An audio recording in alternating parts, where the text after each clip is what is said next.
Chapter 2, Leslie Burke. Ellie and Brenda weren't back by 7.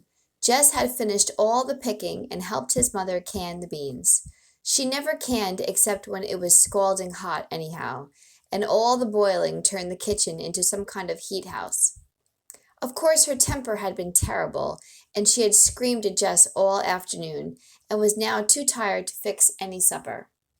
Jess made peanut butter sandwiches for the little girls and himself, and because the kitchen was still hot and almost nauseatingly full of bean smell, the three of them went outside to eat. The U-Haul was still out by the Perkins place. He couldn't see anybody moving outside, so they must have finished unloading. "I hope they have a girl, 6 or 7, said Maybelle. "I need somebody to play with." "You got Joyce Ann."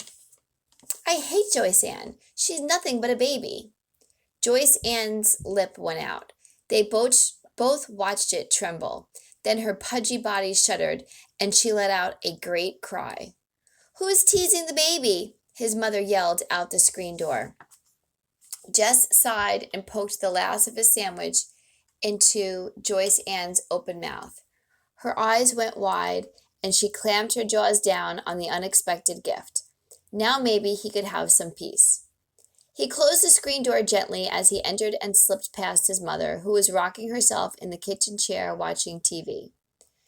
In the room he shared with the little ones, he dug under his mattress and pulled out his pad and pencils. Then, stomach down on the bed, he began to draw. Jess drew the way some people drink whiskey.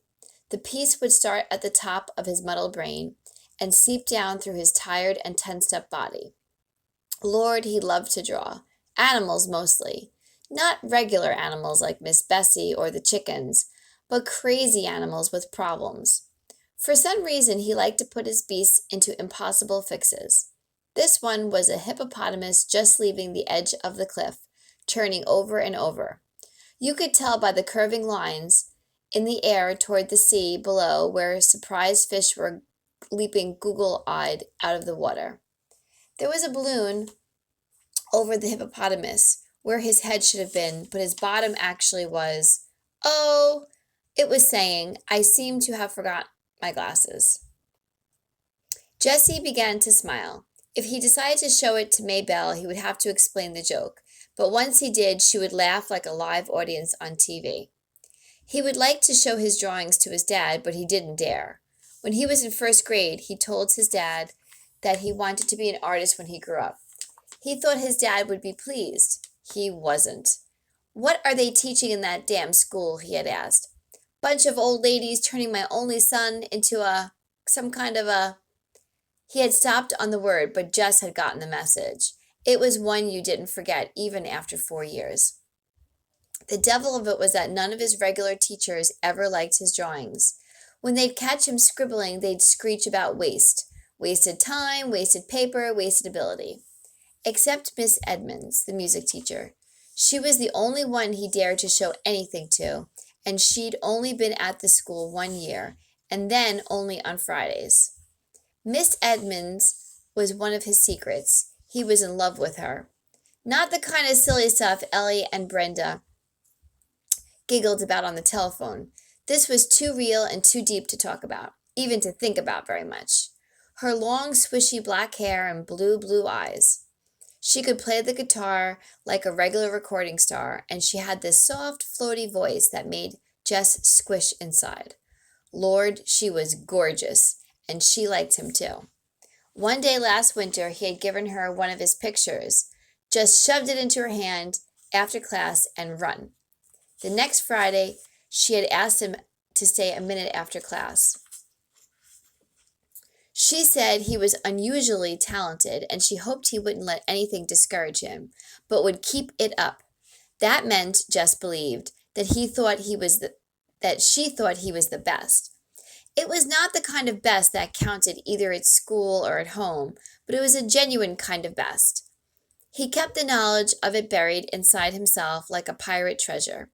He was rich, very rich, but no one could know about it for now except his fellow outlaw, Julia Edmunds. "Sounds like some kind of hippie," his mother had said when Brenda who had been in 7th grade last year, described Miss Edmunds to her. She probably was. Jess wouldn't argue that. But he saw her as a beautiful wild creature who had been caught for a moment in that dirty old cage of a schoolhouse, perhaps by mistake. But he had hoped, he prayed, she'd never get loose and fly away. He managed to endure the whole boring week of school for that 1/2 hour on Friday afternoons, when they'd sit on the worn-out rug on the floor of the teacher's room. There was no place else in the building for Miss Edmunds to spread out all her stuff and sing songs like My Beautiful Balloon, This Land is Your Land, Free to be You and Me, Blowing in the Wind. And because Mr. Turner, the principal, insisted, God bless America. Miss Edmunds would play her guitar and let the kids take turns on the auto harp, the triangles, cymbals, tambourines, and bongo drum. Lord, could they ever make a racket? All the teachers hated Fridays, and a lot of the kids pretended to. But Jess knew what fakes they were, sniffing hippie and peacenik, even though the Vietnam War was over and it was supposed to be okay again to like peace. The kids would make fun of Miss Edmunds' lack of lipstick or the cut of her jeans. She was, of course, the only female teacher anyone had ever seen in Lark Creek Elementary wearing pants. In Washington and its fancy suburbs, even in Millsburg, that was okay. But Lark Creek was the backwash of fashion. It took them a long time to accept what everyone could see by their TVs was okay anywhere else. So the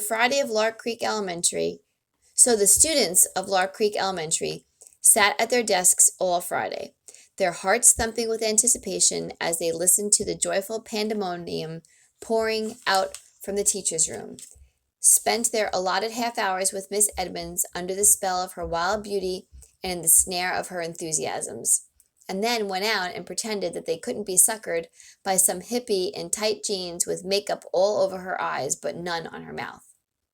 Just kept his mouth shut. It wouldn't help to try to defend Miss Edmunds against their unjust and hypocritical attacks. Besides, she was beyond such stupid behavior. It couldn't touch her. But whenever possible, he stole a few minutes on Friday just to stand close to her and hear her voice, soft and smooth as suede, assuring him that he was a neat kid. We're alike, Jess would tell himself, me and Miss Edmunds. Beautiful Julia. The syllables rolled through his head like a ripple of guitar chords. We don't belong at Lark Creek, Julia and me. You're the proverbial diamond in the rough, she said to him once, touching his nose lightly with the tip of her electrifying finger. But it was she who was the diamond, sparkling out of that muddy, grassless, dirty brick setting. Jessie! Jess shoved the pad and pencils under his mattress and lay down flat, his heart thumping against the quilts.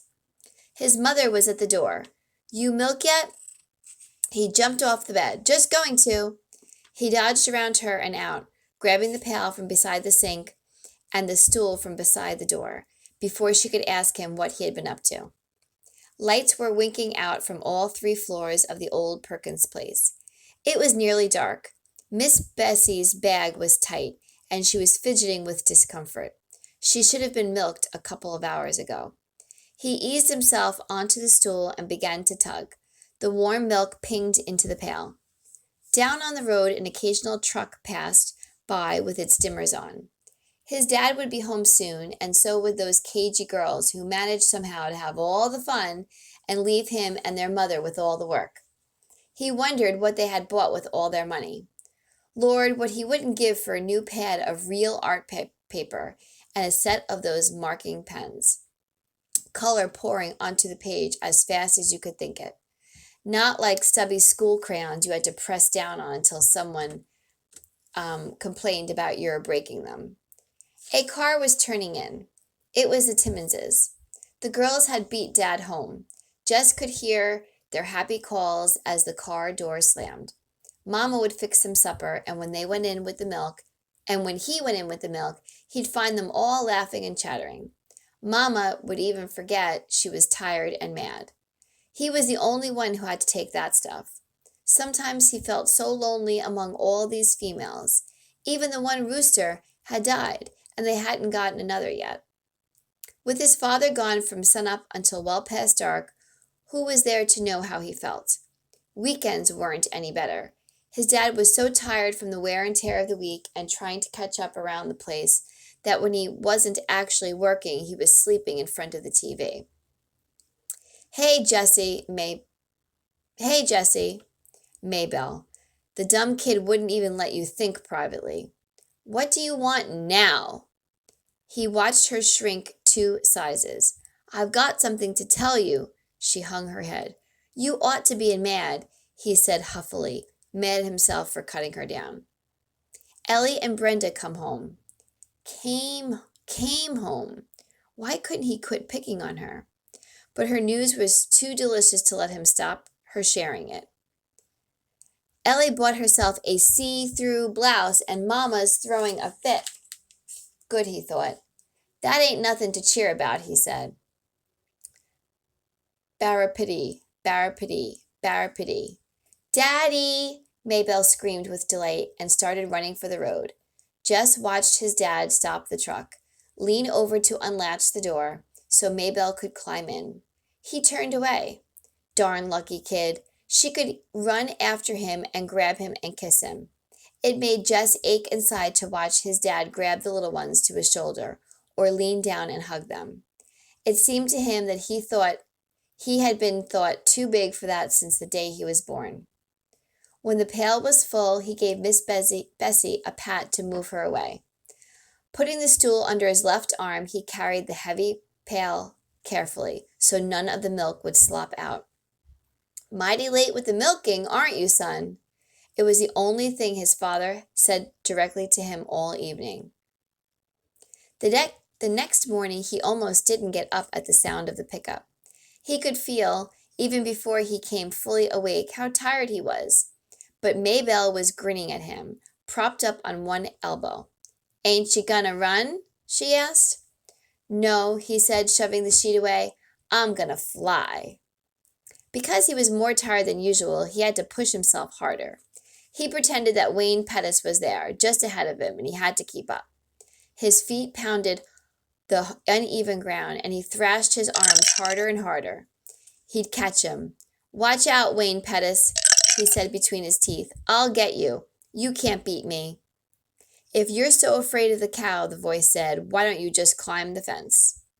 He paused in midair like a stop-action TV shot and turned, almost losing his balance, to face the questionnaire, who was sitting on the fence nearest the old Perkins place, dangling bare brown legs.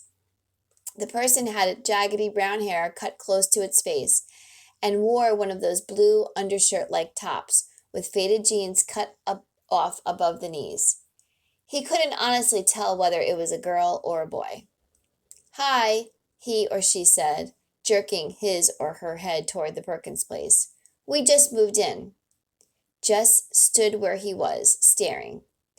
The person slid off the fence and came toward him. I thought we might as well be friends, it said.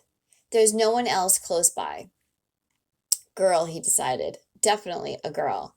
But he couldn't have said why he was suddenly sure. She was about his height, not quite, though. He was pleased to realize as she came nearer. My name's Leslie Burke. She even had one of those dumb names that could go either way. But he was sure now that he was right. What's the matter? Huh? Is something the matter? Yeah. No. He pointed his thumb in the direction of his own house, then wiped his hair off his forehead. Jess Aarons. Too bad Maybelle's girl came in the wrong size. Well. He nodded at her. See you. He turned toward the house. No use trying to run any more this morning. Might as well milk Miss Bessie and get that out of the way. Hey! Leslie was standing in the middle of the cow field, her head tilted and her hands on her hips. Where are you going? I got work to do, he called back over his shoulder. When he came out later with the pail and stool, she was gone. The end of chapter 2.